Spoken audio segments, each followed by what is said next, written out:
oras is around 6 o'clock in the evening. So magpapagas muna ako ng $50.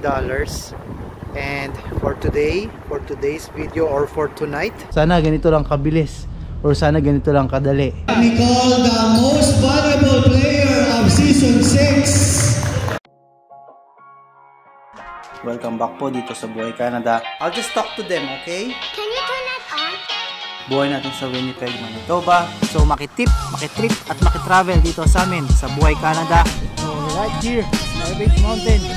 Pinalik ng turning over. Punta kami sa isang Christmas party dito sa Prime Medical. So kila Paul and April. So doon kami pupunta. Kasama ko si Aisha. Pero syempre magpapagas muna. So doon yung destination namin. And ayan, si Aisha nandun. Ako, ilalamig na ako at today is -2. Hindi naman pala -2, +2. Pero malamig. So doon na yung next stop natin. So sama kayo dito sa Christmas party dito sa Prime Medical.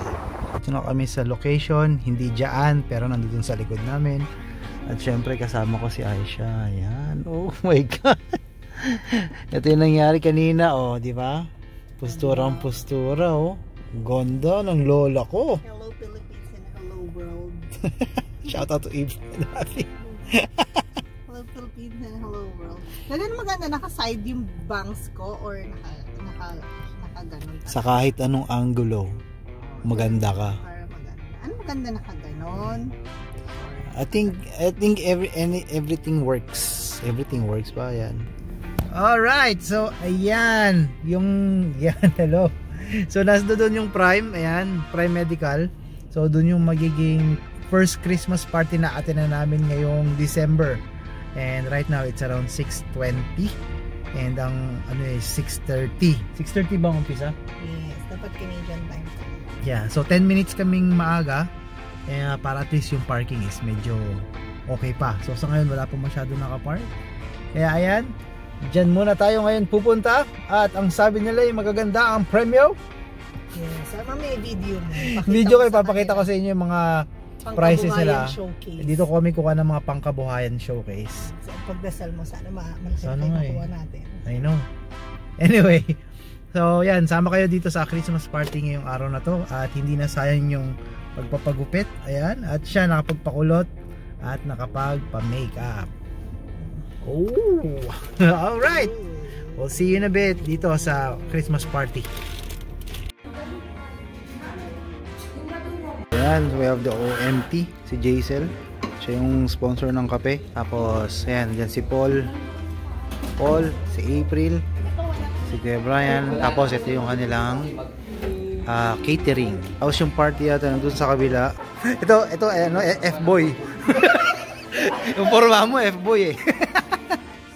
Tapos meron silang mga balloons dyan para daw sa raffle. Tapos ito yung kabila para naman dito sa party nila. There you go. Hello. And we're here in the Christmas party sa Prime Medical. Yan yung asawa ko. Nikki, ano ba dyan yung, alam mo ba kung ano laman ng mga yan? Hindi eh, tinanggal na namin yung label eh. Ay hindi, wala na, halo-halo na yan. So, bahala na, labo-labo yan. Yun sa may bunutan mamaya. Kaya pwede kaya alugin. So, ito yung mga prices nila dyan. So, mamaya may raffle. So, sana makakuha kami kahit isa, yung mamahalin. Tapos, may isang TV. Malaki ang TV, mukhang kailangan namin to sa bahay. So, ayan. Ngayon na inaantay mo yan. Uy. Ngayon na inaantay mo. Kainan. So, ito. Kainan na. So, ayan o. May catering pa sila. So, ayan. Kakain muna kami ngayon. At kanina ko pa tinitira yung prutas. Kanina ko pa inaano yan. So, ayan. Workers and even admin staff. And of course, I always say this too because a lot of you brought their plus one. Thank you for supporting your wives and husband to work with us. Tanggero. Admin team. Gosh, there's so many of them, but you guys are not working alone. You think We can get the other one. O, tiga mo ulit. Baka ikaw pa ulit. Ika lang. O, nakaisa na kami. Meron kaming steamer. Oh, sige, para akin. Let's check.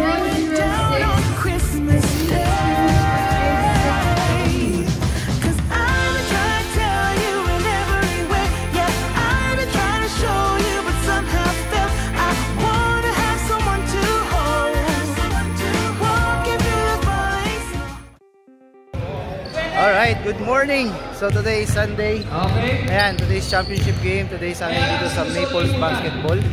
Ayan. So, last game ng Maples League Season 6. Bago maglaro, ayan, set up na sila. Bago maglaro, syempre merong mga pagkain dito. Ayan yung samahan dito sa Winnipeg. Kaya ito, meron dito mix. Ano ba to? Chicken? O may turon. May lomi. Tapos meron pang ganyan. Okay. So, makikita nyo rin po dito yung mga nauna sa pagkain. Ayan. Kita nyo na kaagad kung sino ang first 5. Kitang-kita, mythical 5. Meron tayong bagong bola for season 7. Woo! At bago po tayo mag-isip, gagamitin po natin yan sa championship ngayon. Mainit na laban. The best. From JP. Season 6. The best league. Naglaro ka na, kumakain ka pa. Wala ka na masasabi dyan. Ayan, wala na, di ba? Ito talaga, iba to. Iba talaga. Ito, MVP to. MVP to. Table committee. Ito original na MVP. Laro na sila. Tapos kami, maglalaro kami mamaya sa championship.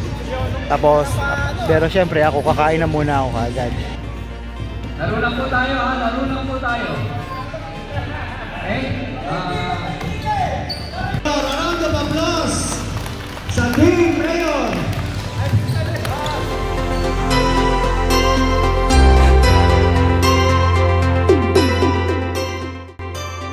Let me call the most valuable player of Season 6. A round of applause to the silent assassin, John Tigno. There you go. God blessing sa inyo. This is it.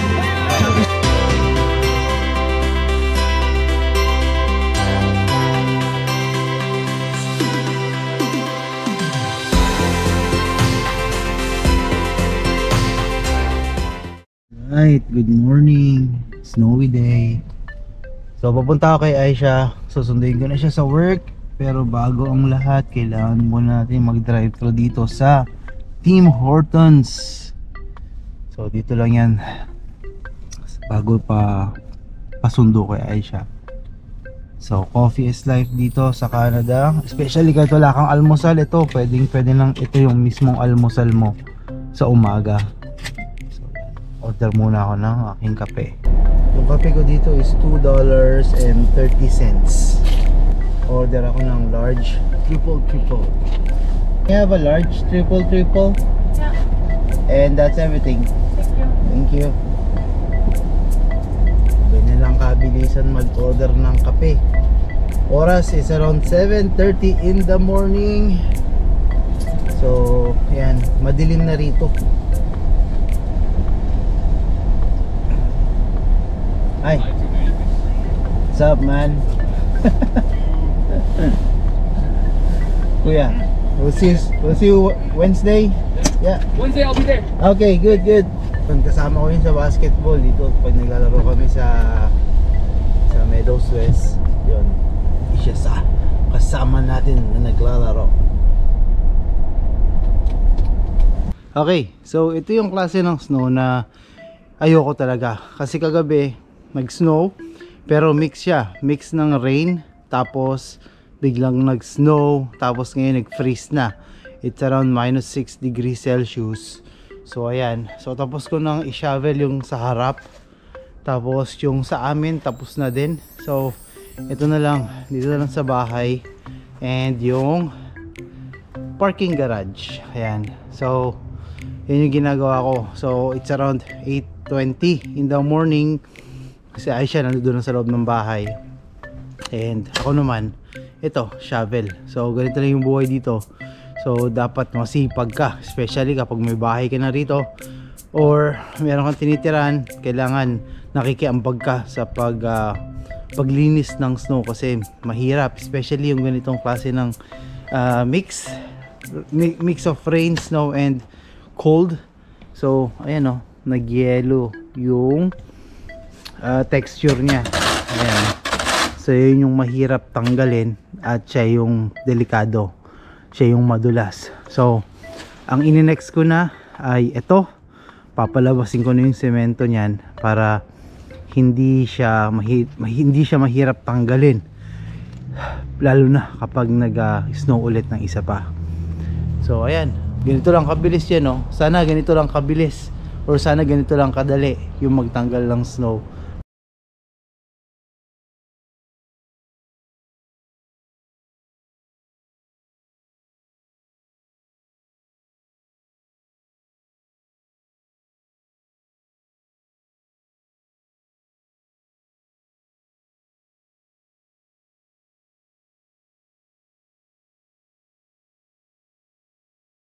Okay, so tapos na. Sana ganun kabilis, diba? So hanggat basta hindi natatapakan, hindi nabasa yung snow, madali siyang itulak. Pero kapag natapakan na yan and pinabayaan mo yan tapos biglang nabasa, wala, matigas na. And look, okay pa, oh. Mabilis pa siyang itulak. Ayan. So ayan, malinis na ulit, oh. Ang ginawa sa machine, diba? Parang ginawa, parang may snow blower. Hindi ko pa sineset up ng snow blower, pero meron dyan. Kasi kaya pa naman. Kaya pang gamitan ng pala. Pero kapag yung sunod-sunod na snow, kapag siguro 3 araw na may projection ng snowstorm or may snow, yan, dyan ko nagagamitin yung snow blower. But for the meantime, pag mga ganitong light snow lang, or sabihin kong marami pero light yung snow, pwede pa siyang itulak. And papasok naman ako. Yan. So yan naman ang susunod ko gagawin. Prepare to go to work. So ganyan lang ang buhay dito. Kapag tuloy-tuloy dito, bawal ang tamad. Kapag tatamad-tamad ka mag-shovel ng snow, eh mahihirapan ka. Ikaw rin mahihirapan. Lalo na pag may sasakyan ka at di mo i-shovel yung garage mo or yung backlane, ikaw rin ang mahihirapan. Ayaw mo ma-stuck sa kalsada or sa backlane, lalo na pag nagmamadali ka. So tapos ko na rin nalinis yung backlane nito, pati yung doon sa amin, pati yung kay Bernice. So may dadaanan yung sasakyan mamaya. So okay na ulit mag-ready ng isa pang snow. Joke lang pag nasana. So yan, nalinis ko na yan and we're off we go. Punta tayo, pasok na ako sa trabaho. Kapag natapakan yung snow, kapag na-compress na yan, wala na, ano na, yellow na. So kailangan agapon mo siya kaagad. Yan, tama, nag-yellow na, oh. So at least nabigyan ko ng idea, di ba? Nabigyan ko ng idea. Kaya pag nandito na kayo sa Canada, huwag kayong tatamad-tamad, lalo na pag magsha-shovel kayo, huwag kayong tatamad-tamad. Kasi ang pag-shovel na yan ay isang exercise. Huwag kayong tatamad-tamad pag magsha-shovel kayo. Kasi it's for your own safety din. Para hindi kayo madulas at kung ano pa man.